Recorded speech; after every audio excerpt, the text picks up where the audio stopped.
when it comes to international prophecy, even individual, please don't challenge major. It's useless. It's a no-go area. Don't go there. That if anyone dares to say it didn't happen, I will release it. Same thing when I was shown about Ghana. I had things that I could tell people that looked like I'm busting. Then I had things that I could only tell the president.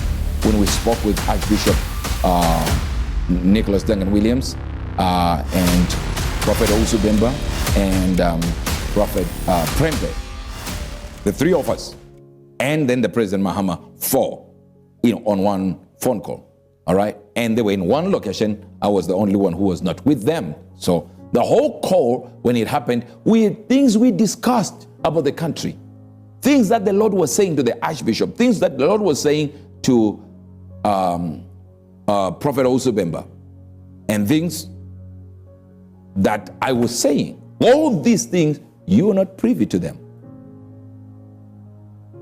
And the phone calls are there. That if anyone dares to say it didn't happen, I will release it. Yeah, out of the four, if they come and say, no, nothing like that ever happened, which they won't do, if they do that, let's say some kind of spirit enters them, a kind of spirit will also enter me to release. So, the idea then is you need to understand there are people who are in high positions like the president of Ghana or the president of Zimbabwe or the president of Kenya or any president for that matter. The Bible says we also ought to honor them. That's why we don't release these things, because there is a lot at stake, especially when people are dedicated at moving countries forward and moving the gospel forward, and Christ is the center of what they believe in, like the president of Ghana, for instance. Is a Christian and really interested in raising the standard of his people. So when we do that, we kind of honor that this person is sent by God. So guess what? It's already become an anointed. You shouldn't touch that person. Now, here we deal with this now. I want you to understand, if I'm shown that the country is going to suffer a problem and this one is going to die and this one is going to die, do you know, when I mention it, if 1 million in that country believe me, it can be dangerous the moment I release it. Yeah. So I'm going to deal with things that we're going to deal with from now, and I kind of remind some people what happened. Here it is. When we prophesy, we can sense by what's happening and what's coming around us that there is somebody in the country, in the world, who is mapping the compasses based on what we said, number one. Number two, someone who doesn't know we said something, but they seem to know the same things we know that God showed us. Then we go like, something is wrong here.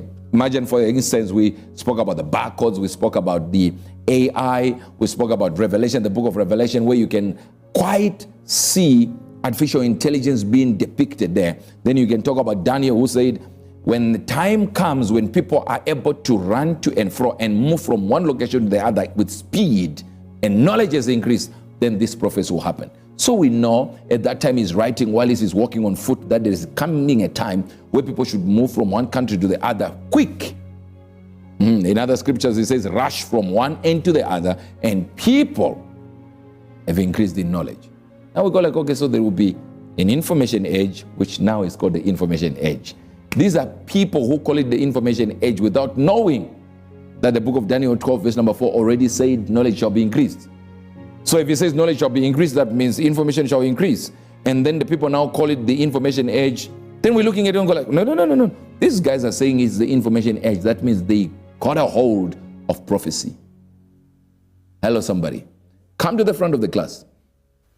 When I mentioned the scores, or rather the score line of the World Cup, most people are concentrating on the World Cup. Like, oh, the score line was this. It's not that I saw just the score line. Remember, in that there was a detail of congratulations this coach congratulating this one. That means out of the things I tell you or I release, I can leave other details that I know I saw. Because if I speak about those, guess what? Pandemonium. The prophet said, this one said, this one said. So no, now the governments come in and say, no. You know what happened was this happened. And then the prophet says, no, it didn't happen like that. Then I become a target. Do you understand what I'm saying? Yes. As they always say that if you like the gym, understand that depression hates moving targets. In other words, if you sit in one location, depression will hit you. So move from one location to the other.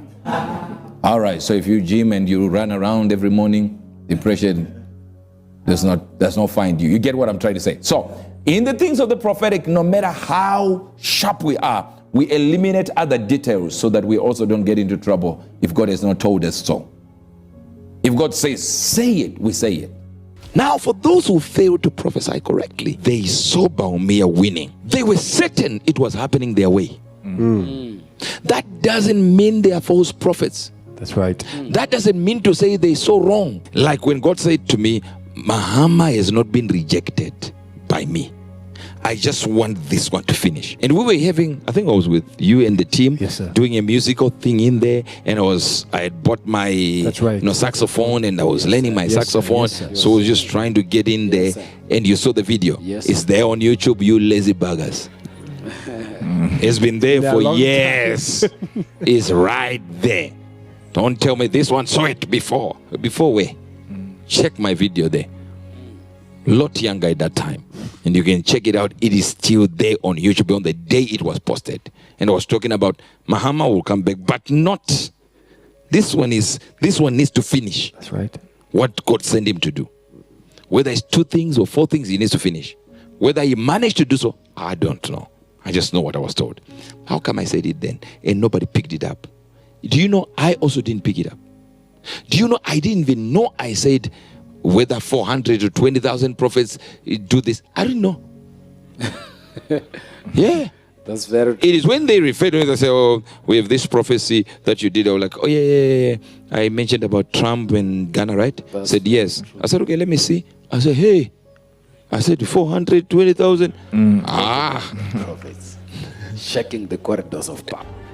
Just as Trump came in, they took him out. He came back. What happened there in America will happen in Ghana. What I've said cannot be changed.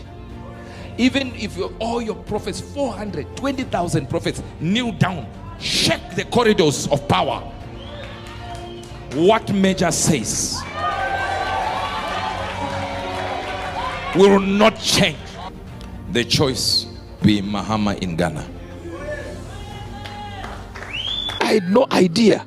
I even said to Pastor Bevan, hey, I said these words. I said, everyone is talking about it. Everyone is even sending messages. He said 2,400, you know. Let me tell you something. Before the elections. That's right. I'm saying whatever happens is now in the hands of these 2 men. If they say whatever they say, that is the thing that happens. Yes. Now somebody say, but I had already seen it way back. I also had seen it 2020. So if you saw what you saw, you were seeing in advance of what Owusu Bempah was going to change. You are not the one who saw. You saw what Owusu Bempah was about to change. Full stop. What you pretend to have seen. And the few that saw, yes, what you saw was a changed position. Yes. Yes. If he had not done it, your prophecy would have come now as a false prophet and Baumia would be president. People don't get this. If God says this, it's definite. It never changes. Are you joking? The same God who sent Jonah and said, I'm about to kill the whole of Nineveh. And God changed. Yeah. And Jonah got angry and said, I knew you were going to change. He was a false prophet for 500 years until the days of Nahum. When God came and revisited and killed the people of Nineveh. 500 years later, but the time scale where he lived in, he was known as a false prophet. Guess what? He had only one prophecy, the whole Bible. The only prophet with one prophecy. Yes. There's nothing he was ever told except go and tell the people of Nineveh, I'm killing them. Yes. And then it doesn't happen. Imagine being a prophet and the only prophecy you are given is false. He can come and say something here which is correct, and I can come and destroy it and say a different thing, and God will respect my words. That's true. Wow. No word of Samuel was put to the ground. So what do you think? What do you think if UEBERT had come and prophesied something and Samuel would come and say, I like this way? God was going to say,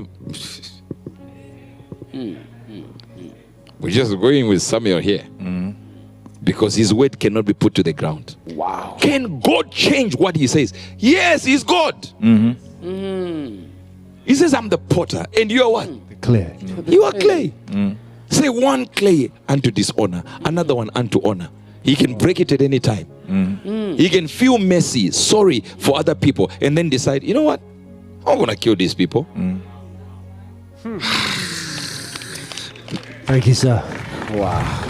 Do you understand? For example, I've got Prophet Abraham.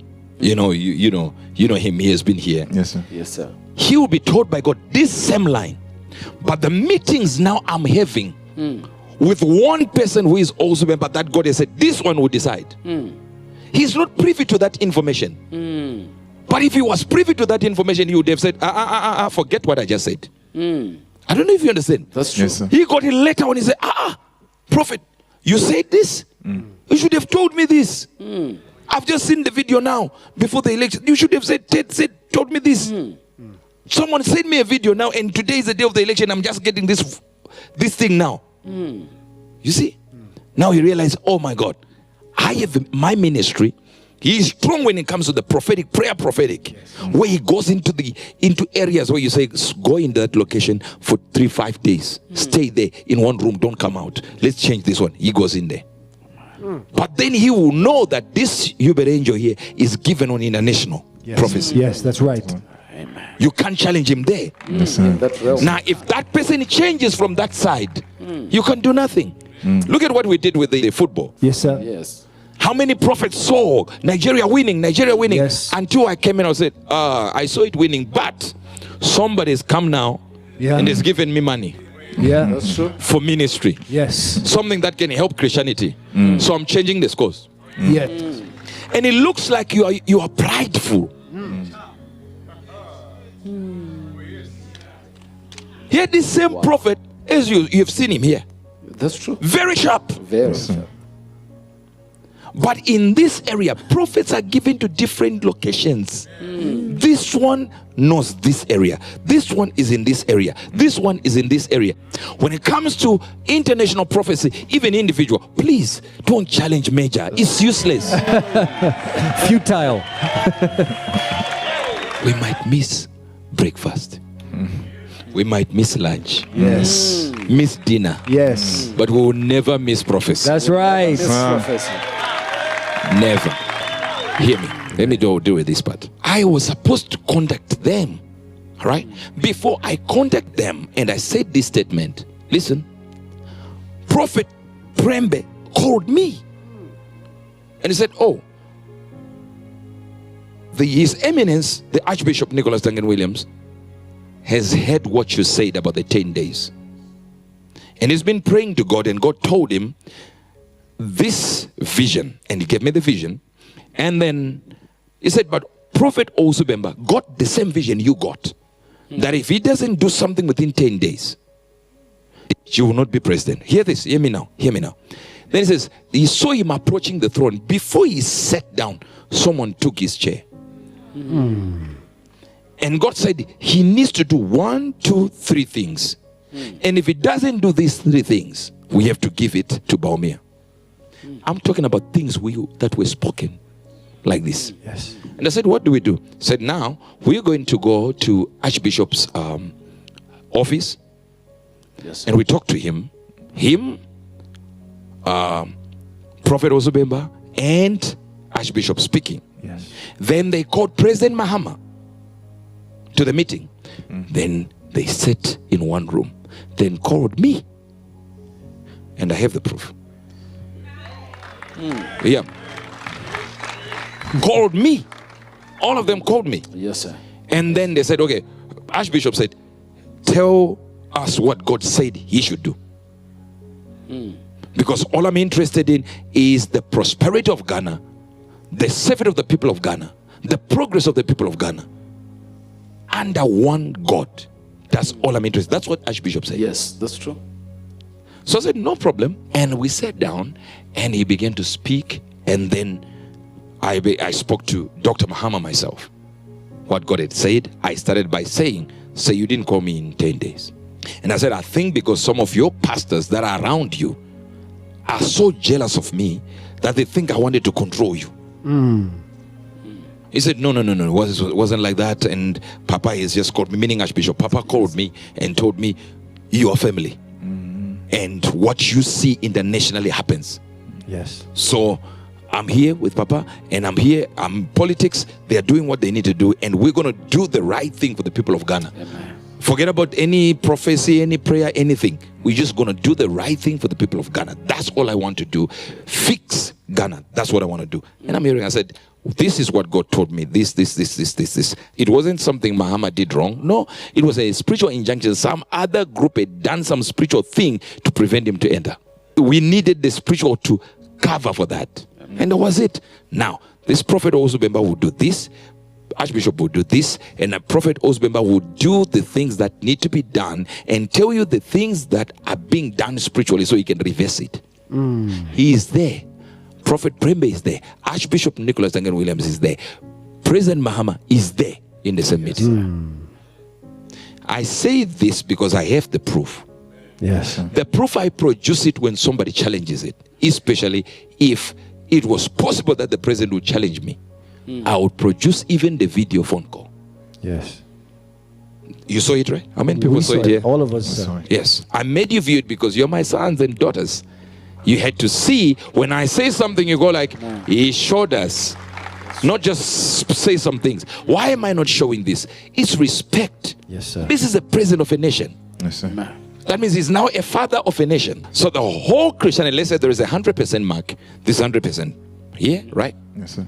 So the 100%, okay, let's say this is the 100%, right? Yes, sir. And towards the lead here is the 10%. So this is a 90%. So all your prayers, all right, your petitions to God, all of them can get to 90%. And God says, I'm left with one prophet who, if he agrees with what the others are saying, he fills up the 10%. So my percentage is not even 100%. It's only that 10% that makes the swing. But if I don't utter it, nothing happens. You prayed in vain. Wow. So were they right? Yes. Did something change? Yeah. That's the idea. How do we change scores? You just change. We just shift this thing and go another direction. I want you to understand. If you know a prophet who is genuine and you believe they are genuine and they missed it, this one, don't think they are false prophets. They saw right. But somebody changed it. Wow. Amen. Thank you, Lord.